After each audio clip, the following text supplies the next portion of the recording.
Bonjour à tous, j'espère que vous allez bien. Aujourd'hui, je vous propose de parler fèves, mais pas seulement fèves. En fait, au départ, j'avais prévu de faire une vidéo uniquement sur le semis des fèves, puisqu'on arrive vers la mi-novembre, et que c'est la période où, dans le sud de la France, c'est un peu la dernière limite pour semer les fèves. Donc au départ, j'ai prévu de parler exclusivement de ça. Et puis en tournant la vidéo, je me suis dit finalement, il y a peut-être plus intéressant à faire que juste un semis de fèves, c'est parler un petit peu des différentes choses qu'on peut faire chaque saison pour améliorer ses pratiques au potager. En fait, je me suis rendu compte que cette année, j'avais apporté différentes améliorations et que ça serait peut-être pas mal de voir un petit peu comment, pour chaque culture, on peut observer, faire en sorte de voir ce qui marche pas, et puis s'améliorer de saison en saison. Donc, on va voir tout de suite ce semis de fèves, puisque je l'ai tourné, je vais vous le montrer. Et puis, on se retrouvera après pour voir justement quelles sont les différentes choses qu'on peut faire chaque saison pour améliorer ses pratiques. A tout de suite.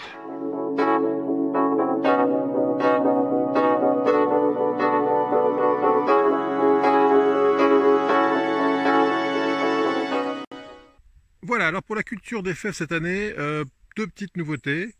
L'année dernière, j'avais cultivé sur des rangs espacés de 40 cm, ce qui faisait que sur une planche, je pouvais mettre que 2 rangs. Et puis comme j'ai constaté qu'il y avait quand même pas mal d'espace, ma terre étant pas très riche, les plants poussent pas énormément. Cette année, je vais tenter de mettre 3 rangs sur une planche, c'est-à-dire d'espacer seulement de 33 cm. Donc ça change pas grand-chose, hein, passer d'espacement de 40 à 33, c'est pas une grosse différence. Mais ça me permettra d'avoir 50% de plus de production si tout va bien. Donc je vais tenter ça. Deuxième nouveauté, c'est que l'année dernière, j'avais acheté des semences qui valaient 2,50 ou 2,80 les 150 grammes. Et cette année, j'ai acheté des fèves de consommation. Alors celle-là, elle va 3,50 le kilo. On peut en trouver un peu moins cher. Donc c'est des fèves qu'on achète pour les manger, hein, c'est pas des semences. Mais ça marche très bien aussi. Donc je vais semer une fève tous les 10 cm. Donc là j'ai 5 mètres, donc je vais avoir 3 fois 50, 150 fèves. Je vais semer tout ça et on se retrouve juste après. Alors je vous montre vite fait comment je sème. Donc avec la petite pelle qui est là, je fais un petit trou. Bon là j'ai qu'une main donc je le fais avec les doigts. Avec la pelle je repousse le sol vers la graine que je viens de semer. Et j'en mets une nouvelle. Et je repousse à côté. Et j'en mets une nouvelle. Et je repousse à côté. Alors moi j'ai un sol très sableux donc je peux faire ça. Si vous avez un sol plus argileux, il vaut mieux enfoncer directement et puis voilà. Mais moi avec mon sol très sableux, c'est la bonne technique que j'ai trouvée pour espacer et semer rapidement. Voilà. Donc on fait une tous les 10 cm et puis ensuite on va arroser. Voilà, alors je viens de terminer mes 5 mètres de plantation, de semis. J'ai consommé un peu moins de la moitié de mon kilo, donc j'ai dû consommer 400 grammes de fèves. Donc je vous rappelle que j'ai semé une fève toutes les 10 cm sur le rang et en atterrant de 30 cm. Donc j'ai semé 150 fèves. J'ai laissé un sillon que je ne veux pas boucher pour l'instant, je vais arroser et je vais laisser le sillon en place. Comme ça, dès que les fèves auront commencé à pousser, je pourrai rabattre un petit peu, buter un petit peu les plants pour renforcer la résistance au vent, parce que c'est le problème avec les fèves, c'est qu'ils ont tendance à verser. Donc voilà pour le semis des fèves, hein. Grosso modo entre la préparation de sol, le semis, l'arrosage, on va dire en 30 minutes, on boucle 5 mètres carrés de fèves. Voilà, donc c'est une culture facile, rapide. Autre chose importante que j'ai oublié de vous dire, les fèves qui vous restent, vous les mettez de côté, parce que certainement que sur le rang, enfin sur les 150 qu'on a semé, il y en a certaines qui ne vont pas lever. Faites bien gaffe quand vous semez vos fèves, à pas, quand vous allez être trop petites ou un petit peu moche, doubler le semis hein, pour assurer. Et puis donc ces 500-600 grammes qui nous restent, on va regarder la levée dans 15 jours, 3 semaines. Et si on voit qu'il y a des trous dans les rangs, on viendra boucher les trous en semant de nouvelles fèves. Et puis au printemps, si on a envie de se faire une deuxième fournée, vers le mois de mars, on pourra utiliser ce qui reste pour faire une nouvelle fournée de fèves. Voilà, je vous montre ce que ça donne après l'arrosage. Côté paillage, moi tant que les fèves n'ont pas levé, je mets un tout petit paillage. Je vais mettre peut-être 5 cm de paille ou de foin, enfin de ce qu'on a, ou de feuilles ou de choses comme ça. Et une fois que les plants auront commencé à lever, une fois qu'ils feront 5-10 cm, je gonflerai un petit peu la couche de paillage.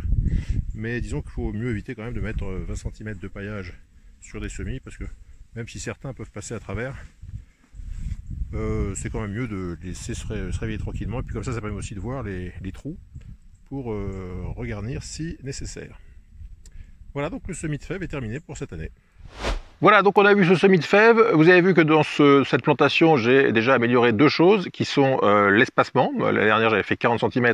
Cette année, je suis passé à 33 parce que je me suis rendu compte qu'on pouvait peut-être un peu plus serrer et du coup augmenter la production de 50%. Donc c'est pas négligeable. Donc bien vérifier quand on plante ces différents légumes que l'espacement qu'on utilise est le bon. Ça, c'est la première amélioration qu'on peut apporter. Deuxième chose au niveau des semences. Jusqu'à présent, j'utilisais des semences vendues comme des semences, donc beaucoup plus chères. Et puis, je me suis rendu compte que finalement, les semences alimentaires fonctionnent aussi bien. Donc, coût des semences divisé par quasiment 4. Hein. Donc, ça, c'est pas mal aussi. Troisième chose que j'ai améliorée, c'est la date de semis. Moi, j'avais dans mes tablettes qu'on semait les fèves vers le 15 octobre, vers le 20 octobre, et en fait, je me suis rendu compte que c'était un peu trop tôt, parce qu'en semant vers le 15 octobre, les fèves, les fleurs arrivent assez tôt au printemps, et comme dans mon secteur, on a des gels qui peuvent être assez tardifs, bah, j'avais les 2-3 premières floraisons qui étaient fusillées par les premiers gels. Donc c'est pour ça que cette année, j'ai décalé de 3 semaines, quasiment un mois, pour faire en sorte que quand les fleurs vont arriver au printemps, eh ben, elles arriveront après les gels, et donc j'aurai une production là encore bien améliorée par rapport à la saison dernière. Et puis quatrième chose que j'ai améliorée, c'est la fertilisation, enfin que je vais améliorer, parce que vous savez qu'on dit beaucoup que les fèves ce sont des légumineuses, qu'elles récupèrent l'azote, elles fixent l'azote de l'air, et que donc elles n'ont pas du tout besoin de fertilisation. C'est vrai, oui et non. Elles arrivent à fixer l'azote sous réserve qu'il y ait certaines bactéries dans le sol qui les aident à le faire, ce qui n'est pas à mon avis le cas ici. Donc je me suis rendu compte que mes fèves donnaient, mais pas plus que ça. Donc au printemps, je vais faire en sorte d'améliorer la fertilisation avec des engrais naturels, hein, du compost, du fumier, de l'urine, enfin tout ce qu'on peut donner naturellement pour engraisser les plantes. Et donc on voit qu'avec ces 4 choses, hein, la date de semis, la fertilisation, l'espacement, l'origine des semences, bah, ces 4 points qu'on a pu améliorer, c'est des petites choses. Cette technique d'amélioration des process, c'est ce que les Japonais appellent le Kaizen, c'est toujours essayer de changer pour améliorer. Donc c'est une chose que moi je fais pas mal et que je vous invite à faire, c'est pour chaque culture, bien observer, hein, c'est une des bonnes choses de la permaculture. Il n'y a pas que des bonnes choses dans la permaculture, mais l'observation et l'amélioration, ça fait partie des concepts de la permaculture. Donc c'est bien analyser vos cultures chaque année, noter les dates de semis, noter les rendements, voir un petit peu tout ce qui se passe. Et pour chaque culture, bah, voir chaque année comment on peut, au fur et à mesure, les améliorer. Voilà, donc j'ai fait aujourd'hui l'exemple de la fève, peut-être que j'en ferai d'autres au fur et à mesure des différentes cultures, mais je trouvais que c'était intéressant comme ça de voir un petit peu comment on peut, pour chaque culture, essayer de faire de mieux en mieux chaque année.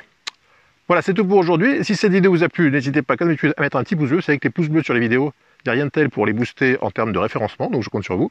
Dans les commentaires, je compte sur vous pour me mettre ce que vous avez observé et amélioré dans votre potager. Vous avez certainement eu des expériences, vous avez tenté des choses, et puis vous êtes rendu compte qu'en faisant des petites modifications, des petites améliorations, ça faisait de grands changements. Donc n'hésitez pas, si vous avez constaté des choses chez vous, à mettre dans les commentaires. Ben moi je faisais comme ça, et puis en fait je me suis rendu compte qu'en faisant comme ça marchait beaucoup mieux. Donc mettez-nous ça en commentaire, comme ça votre expérience servira à tout le monde. Voilà, donc si vous n'êtes toujours pas abonné, ben je compte sur vous pour nous rejoindre, et puis on se retrouve très vite pour de nouvelles aventures. Bye bye.